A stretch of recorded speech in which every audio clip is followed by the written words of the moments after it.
Hi guys, how are you? This is High School Friends episode 4, and today we have our first guest, one of our close friends from high school, Dr. Elana Dumont. Mel, So you want to start here? Hi, Alana. Dr. Dumont. I'm sorry. Thanks for thanks. coming on.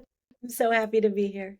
Yeah, we Mel, thought we missed you at our reunion. I know. Yeah, How we was did. it? We Awesome. didn't talk about it. I think next It you should was really nice. be actually. What'd Mel, you we say? lost you. Okay. I said you should have Rabbi Levy as your next guest, I think. Oh, yeah, that'd be cool. Mm. So Alana, tell us, what do you do? We thought you'd be a great guest just to what have you been up to since high school? What are you doing? What population do you work with? Tell us a Okay. little bit about it all. Also, just for the audience, Alana is the school therapist at my children's school.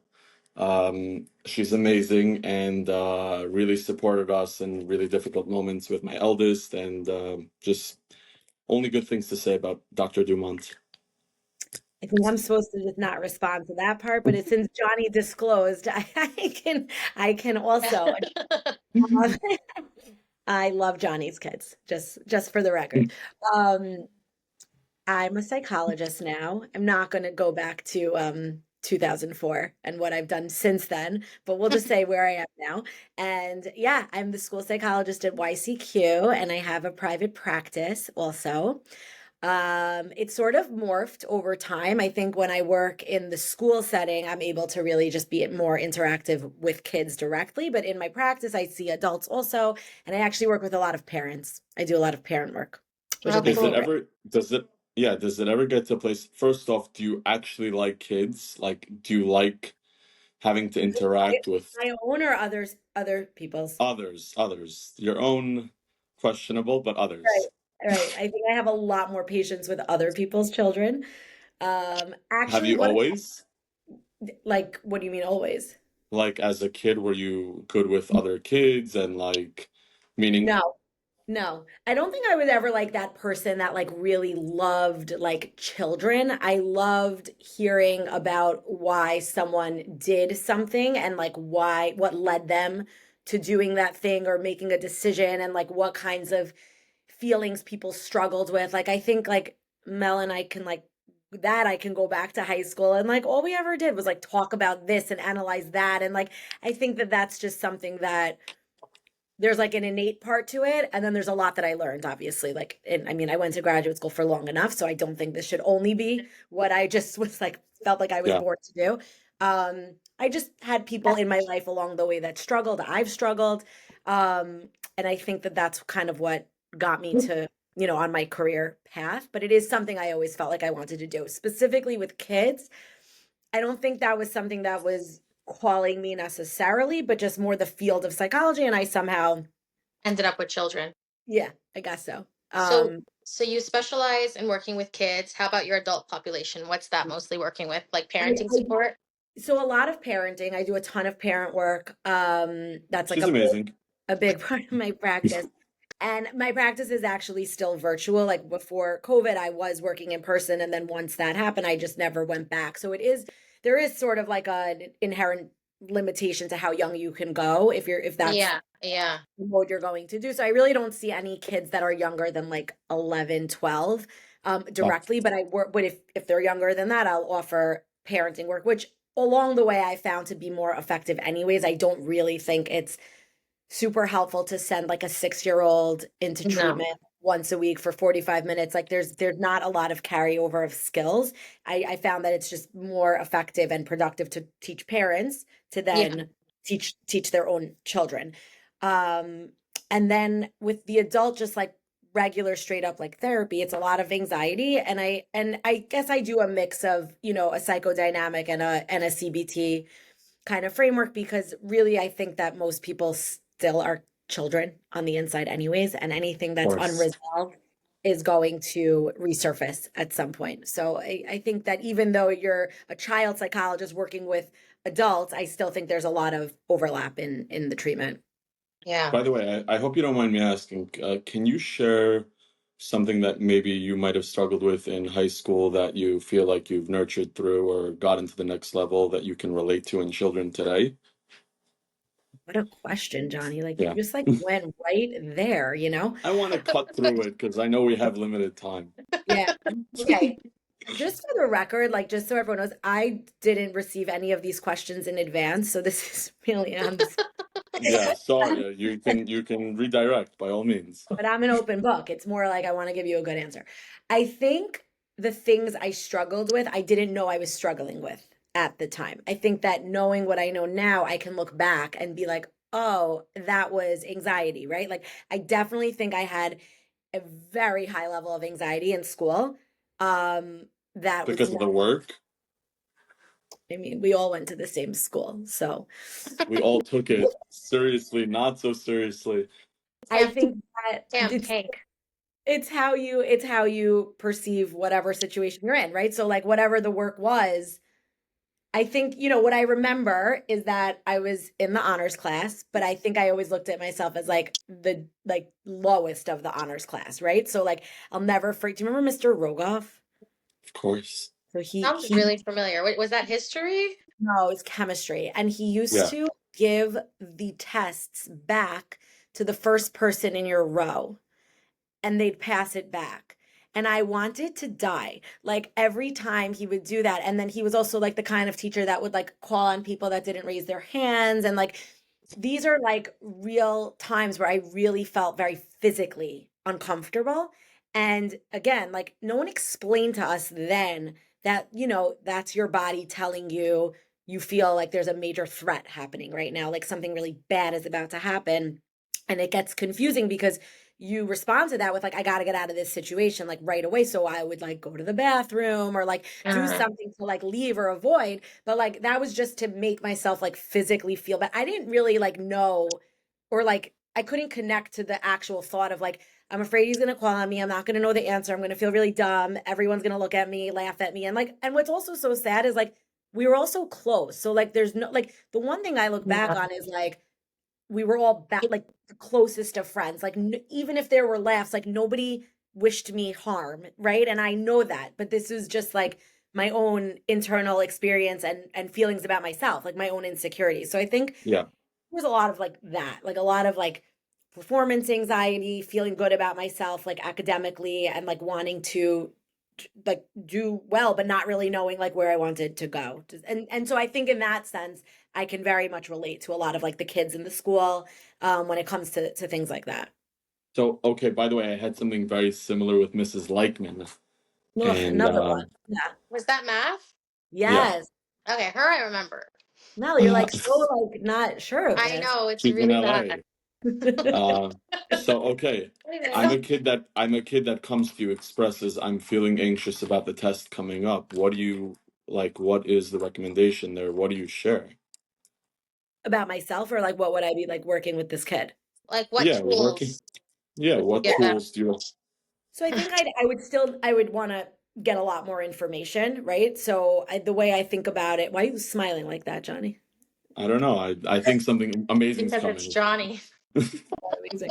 I smile. I think in the school setting, first of all, it's like the type of work you're doing is obviously a little bit different than what a child would receive in outside therapy. So I can sort of like combine the two together because I would do both. But you know, a lot of it I think is like what I was referencing is understanding what happens to the body in a state of anxiety. And I'm not diagnosing someone with anxiety, just like labeling the feeling and the experience. And this is one of my favorite things to do, especially with kids, because once you're an adult, you're really like ingrained in a lot of these responses, and it's hard. It's of course possible, but I love teaching this to kids because they're so new and fresh. And if you think about a child who's having an uncomfortable feeling for the first time, and you have such an opportunity there to teach them like you're actually okay, like you are safe right now, you know.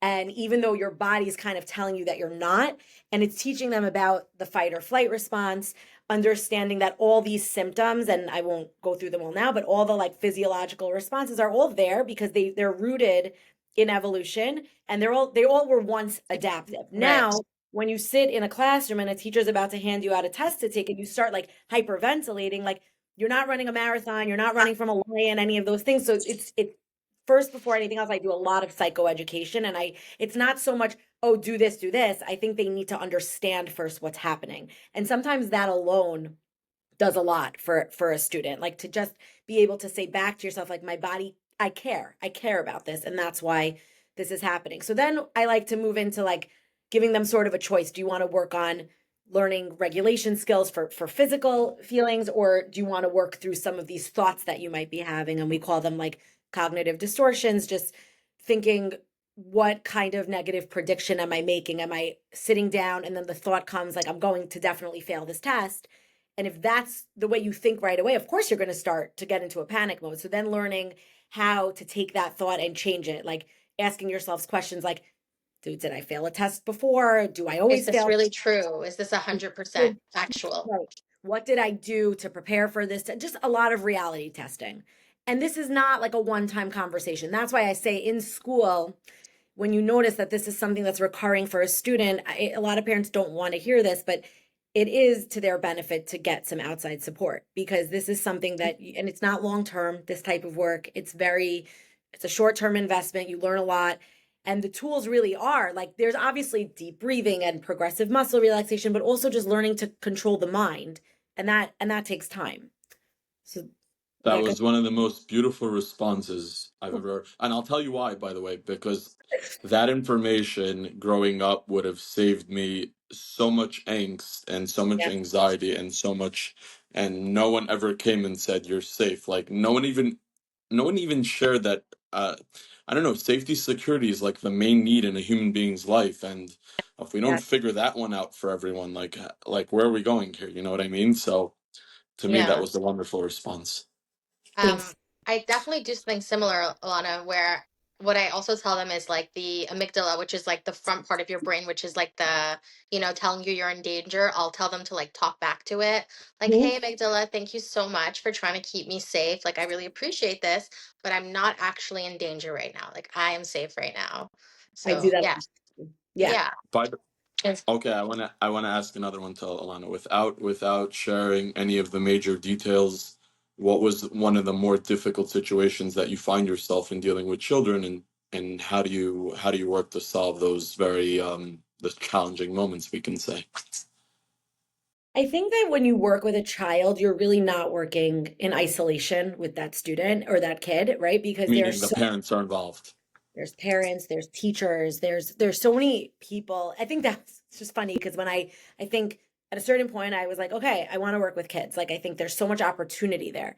And then the further I got along in graduate school, I was like, oh my God, this is so overwhelming. Like you're never just working with the kid. It's not like you could yeah. take the kid in for a session and then you send them back out and they're gonna go do all those things that you taught, or you had some like amazing breakthrough and like it just like doesn't carry over. And then it was like the amount of outside work you have to do for this child to get everybody on the same page. So I think because of that, I would say that's like I'm just speaking in more general terms. It's not like there's like one thing, like one type of behavior or specific thing that makes it so hard. It's that you have so many personalities that are involved in this child's development and growth.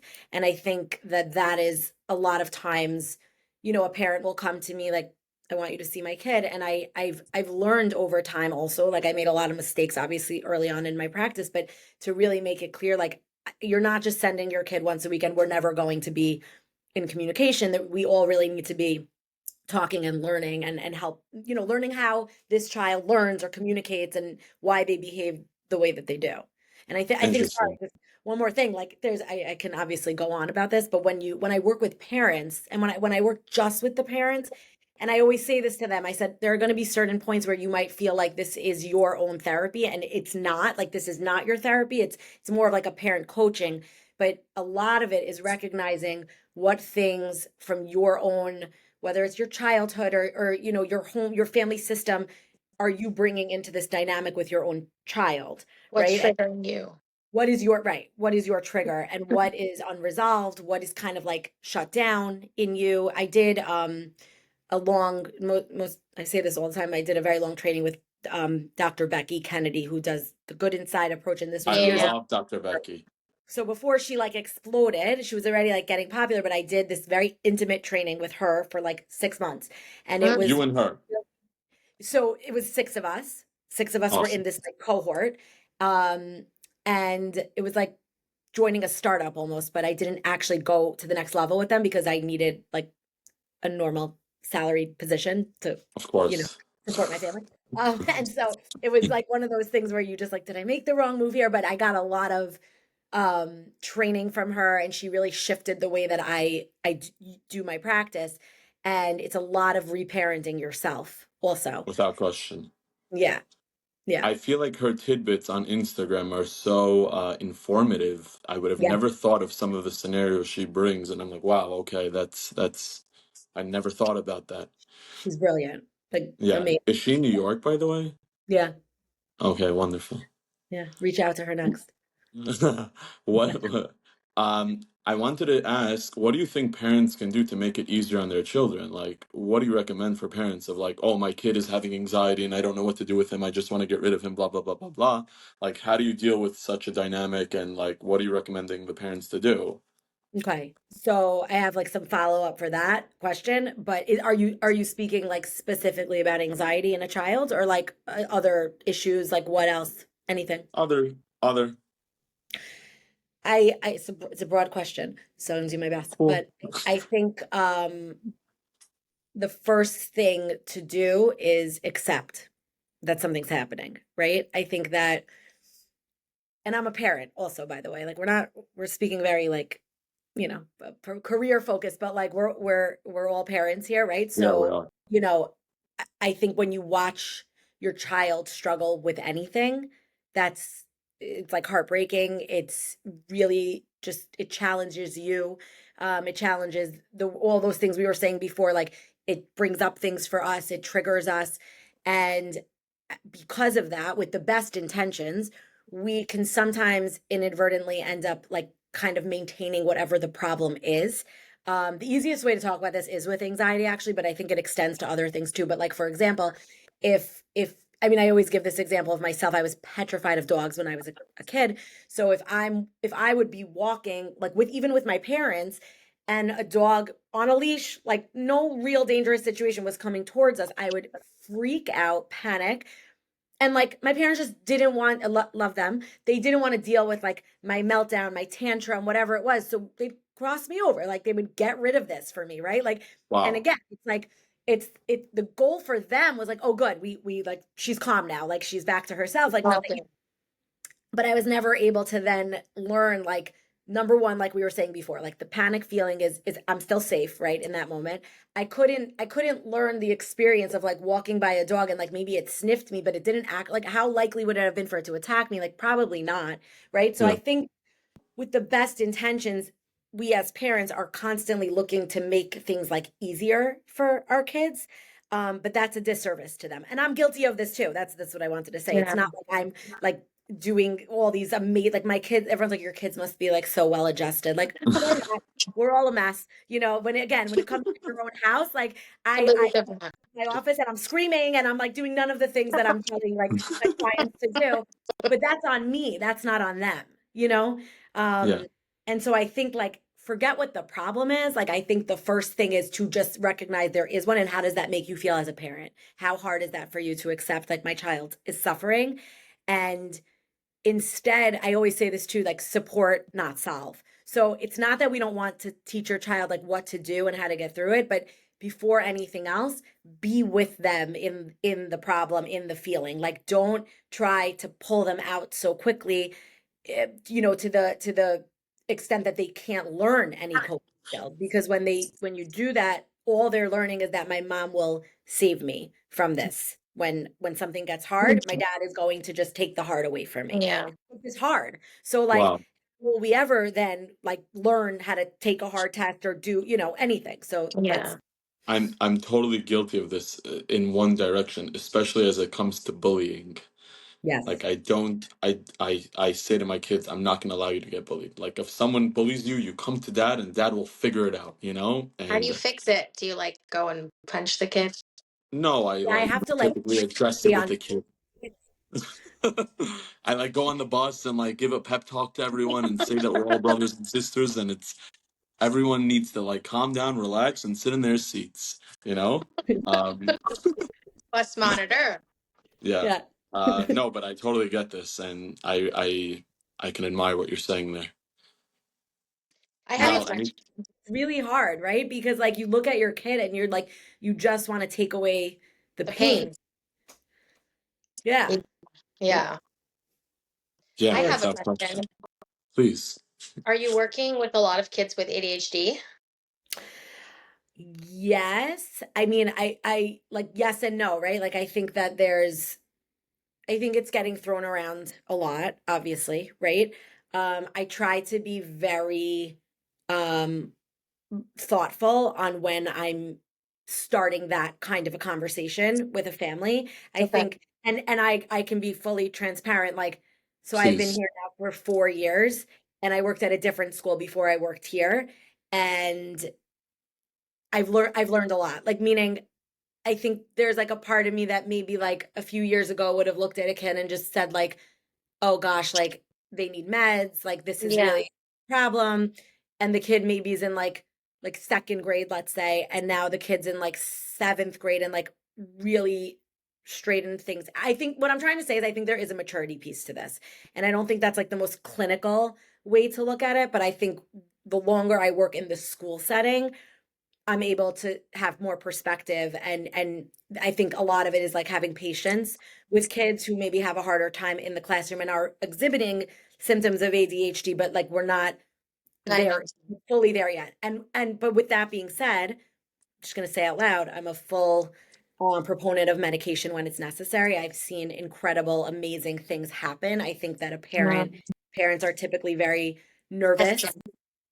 to start that. I've heard things like he's going to be a zombie. I'm like she's going to become numb. Like I've personally not seen that. I know amazing child psychiatrists who work closely with families to it's not an easy journey. I'm not claiming Yeah. that to Yeah. be able to find the right medication, the right dose, and then kids can thrive. And I think what hurts me the most is when I do feel a kid would benefit from medication and respect to, all opinions on this, but if I think it could be helpful and then not seeing that child reach their potential because of that, I Yeah. think it's a little bit sad.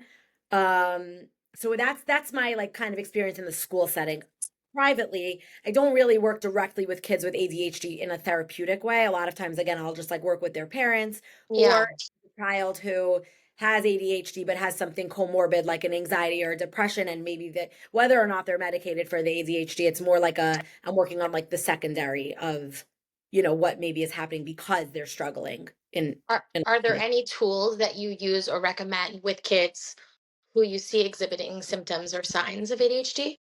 So I think that this is like I hate to like shift or make it sound like I'm putting not blame or responsibility, but like my belief is that a child with real true ADHD Yeah. really could I shouldn't say can't could I know plenty of people who even adults with ADHD who are not medicated and they say like I work twice as hard as the next person Yeah. um, I think it's a lot about the environment that they're in, though, and a teacher who understands them and can help guide them. Whether it's like the visuals, the checklists, like all those, like Right. Google, what can I do for my kid with ADHD? It's like all those just organizational strategies, things like Yeah. that to keep a kid's butt in their seat when they have like the hyperactive part. Like, I mean, that's hard. Medication. It's really hard, yeah. I've seen things like weighted blankets, like things like grounding, just trying to like but I don't know, I guess I don't think this is popular opinion, what I'm saying, so maybe it's controversial. I think it's worth looking into, if I it's that think it's a very good opinion. Yeah. All of that Um, would have really helped me. Johnny actually recommended the book for me to read ADHD 2.0, which I read. It was good. I don't know it. Read it. I Yeah, will. it was good, but it was funny. Like a lot of it is about like showing kids, like, also like my older one, he hasn't been diagnosed or anything, but he definitely has trouble like focusing in class. And a lot of it was like touch and connection. So recently I've been like on the way to school, I'm like rubbing his back and he's like, Mom, why are you touching me so much?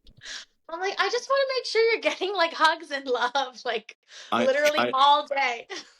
I also just want to share, I think our school system is quite outdated for what kids need to like face in the real world. Like Yeah. I don't sit in a desk 8 or 9 hours per day and like, figure out my life from the desk. You go and you Yeah. figure it out physically.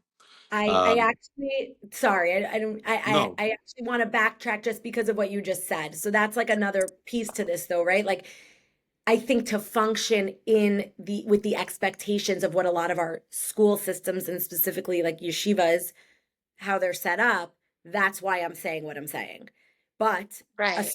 a smaller class, more teachers in the room, different, like not sitting desks in rows at like tables, partners, right? Like moving around. I mean, I just spoke to my own child's teacher recently and like she had said something like, oh yeah, like Aria sits next to her and her, but it really doesn't matter. We're like kind of up all the time and like running to this. And that is Right. to me like a really effective and more cutting edge way to teach, right? And that probably would work better for a child who needs to be like moving around and can't sustain on just one activity for too long. Yeah. Can I just Yeah. say, I feel like a, an issue or something that really needs to be looked into is the fact that a lot of Jewish day schools are not made for that, like 5-10% of kids. And I think a lot of families who like want to have their kids in a Jewish setting are struggling with the idea of like, do I keep them here for the Jewish education or do I put them somewhere else so that like if they're neurodivergent, like that they can thrive? So I think that that really needs to be something that we do better in our Yes, schools. I So totally agree with you. That's something we see often, what you just by said. the way, there's two schools inside of New York. One is Ganenu. I don't know Mhm. if you know it, Alana, but it's basically a lot of like Montessori type programs Yeah, where kids are running around and getting physical with the work. And the second one, I forgot what it was called, but it's in the city. It's amazing for dyslexic kids, which Amazing. is which is the cousin of ADHD. are you That's what talking I about figured. Shefa? Exactly. Yeah, And totally. are those private schools? Are they like federally funded, state funded? They're completely private. So with Shefa, I think there's some sort of legal way to figure it out with the state. I I think hope. you right. Like you have there's a tuition, but then you have to have like a neuropsych to get in. And I think with that you can, like Johnny said, there's like a way to get reimbursed for a good portion. And it's from the city that you get the Something reimbursement. else that you guys have in New York that we don't have in California, which I think is really frustrating, is that if you're in a private Jewish day school and you are like, neurodivergent, diagnosed with something, and you need services, you're not getting those services from the state for free. Wow. You still have to pay for all of those services, By the way, which growing is up, insane, right? we didn't get it for free either, but now our kids do. But Yeah. it's really unfair. So there was recently like a lawsuit, I think, I don't know, I forgot what the organization is called, but there's a Jewish organization that like basically like has been suing a bunch of these states to make the funding available to kids in private school because they're saying it goes against like, somebody's putting their kids in private school because of their religious beliefs and then you're taking away services from them that they should be receiving. Right. So it's By just the, it's crazy to me. That is by the crazy. way, one other question I had for you, Alana, is I think a huge proponent of ADHD. This is just a guess, but the screen time doesn't help. Doesn't help. Um, how do you deal with it in a place like YCQ? Is there like mandatory you guys can't bring your phones into school? Are Yes. you communicating with parents around that? For example, I'm not going to name any names. In my son's class of first grade, a girl brings her phone into school, and the parents are completely okay with it, with a charger and everything. And my son's like, "I want one," and I'm like, "You're 6." I know my oldest daughter, who's 9 and a half, my mother, her grandmother, overheard her talking to a friend, and the friend was like, "My mom said I can get a phone in 8th grade," and she's like, "You're so lucky. I don't think my mom's ever getting me a phone." I'm like, "Yeah, girl, like that's domestic." Yeah. Um, that's crazy, Johnny. You're gonna Yeah, tell me offline who this it is. I I don't, I don't, I mean, we have rules here about that. So really that's not supposed to be like there is communication that goes out about bringing devices to school. We have a no phone policy. So in the junior, it's very rare that a first grader would even have a phone. In our junior high school, they come in and they put it in like a pouch with the principal for the day and they get it back at the end of the day. But the Amazing. younger grades, like that's, I don't know that I'm definitely misspeaking here. And I was definitely part of writing that email that went out. This is YCQ goes till what grade? You guys are all the way through high school? No, no, eight. just through eighth. Okay, and then where do most kids feed into? Like, where are they going for high school? First of all, Johnny went to YCQ.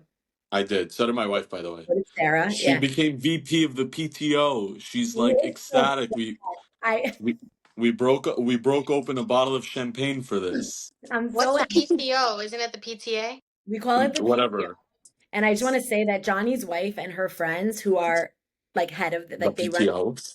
it's been amazing. Like as like a faculty member, we get the best treats and food. Mhm. And they bring Good. in the best stuff. It's really fun. Really Good. awesome. She really loves, like, she wants to show appreciation. But everyone taught, and it's funny, like even the rabbi, they're like, this group, like they're the best we've had in a very long time. And they all went here. It's very sweet. Like they all really, Yes. really care. It's very nice. Here. Yeah. What did you just ask? I forgot. What? Oh, what high school most of Oh, them feed well, into? you know, all the same ones, like Hink, North Shore, like the single sex ones, like Central and SKA, and then MTA and Uh, Rockland. Because it's Queens, like they really, there's no Queens like high High school school. like these. So they're just getting like some go to like SAR, some go to Ramaz, like really like all over. everywhere. Yeah. My wife would love to see a YCQ high school. Wouldn't that be nice? But I need another psychologist then if they're gonna Oh, Like, I am 100%. not taking up. I work with teenagers a lot. It clearly is not enough. Yeah. very interesting. Teenagers are so hard. Yeah. You love them? I love them because like I love them, but it's like I feel like I'm talking to like a brick wall sometimes because I'm Yeah. like then they come in next session they're just like I'm like we talked about Right. I feel like you see yourself in those people, meaning, remember us in high school, it was speaking to a brick wall, but yeah, high unless school you I are think eight. it's such a hard age. It's like you're really trying to figure out who the hell you are Yeah. and Yeah. Yeah. there's a lot of stuff going on at home with a lot of families, you know. And I think a lot of actually what I hear and see is that like divorce, a lot of couples who are not getting along, like high school is when it kind of all falls apart for these, like where couples feel more comfortable with the idea of separating, like the kids are old enough now. And So interesting. so, yeah, That's yeah. very Well, I different. mean, it's hard when the kids are with, I think what happens when couples are not getting along and the kids are small, you're so busy with the day to day of like juggling that like that kind of is on the sidelines. And Yeah. once the kids are older, they're like, oh, wait a minute, we don't like each I don't other. like you anymore. Yeah. I thought that's when the passion reignites. It It does can or go it both doesn't. ways. Go Yeah. both ways. It Yeah. is so wild, right? Like all our kids are young and like there are like the last Shabbos I even like looked at Donnie. I'm like, I don't think we talked like this entire week. We're just Yeah. going and going and go. It's crazy. A Yeah. Sunday, like it's just like Do, damage control. do you have time where you guys reconnect, or do you guys have like a date plan you every week, every month, a way to like stay connected throughout all this craziness? Both, by the way, questions for both of you. Yeah, I'm like, why is my marriage being blown up here right now? Listen, we get very personal on high school friends, okay? I've shared way more than I ever wanted to. I am down. Okay. I mean, for those who like don't, if this is going out to all our high school friends, like I married Yeah. my high school sweetheart, right? Yeah, that was So so we yeah, forgot to mention Uh-huh. that part. someone someone just asked me recently, like, but did you date like I'm like, no, no, no, no, no. We were like, But oh you guys liked each other in high school. God, I loved him. I was like, But I you was dated too for a little bit, didn't you?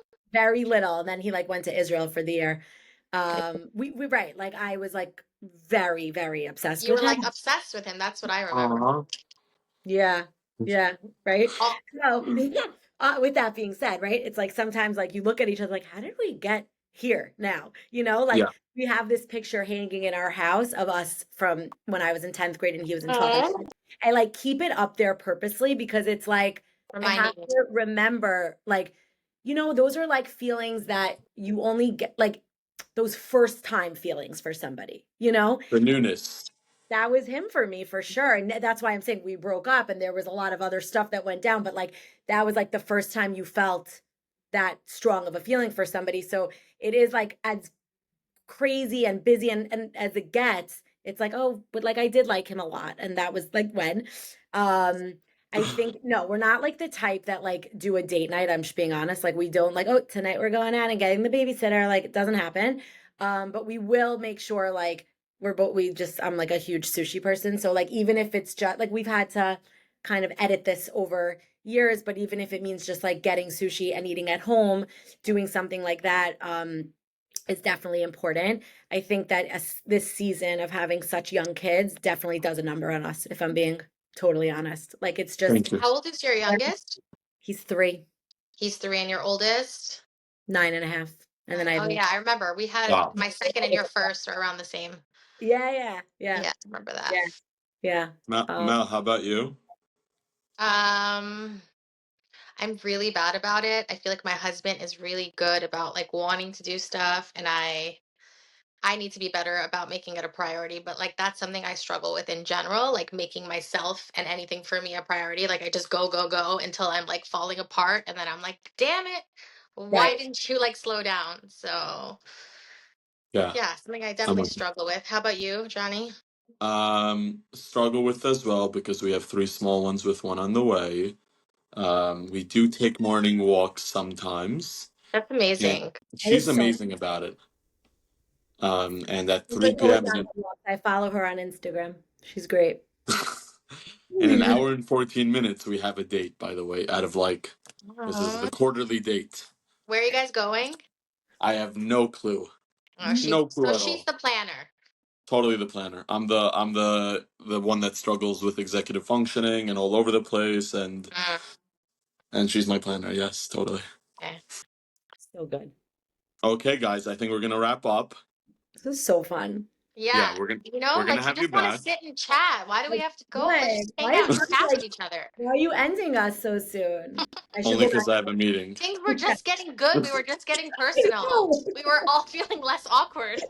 Do you got? We're gonna have a part 2 here, guys. Yeah, can we really? Yeah. Yeah, we definitely could. Okay, Mel. Okay. Anything to close with? No, I don't know. I just Okay. Alana, we thank you so much for coming and for um educating our audience, and we really, wait, John, really I have appreciate one thing I yours. want to close with. John, you always throw in some Torah. You have to like give us something Judaism related to close off with.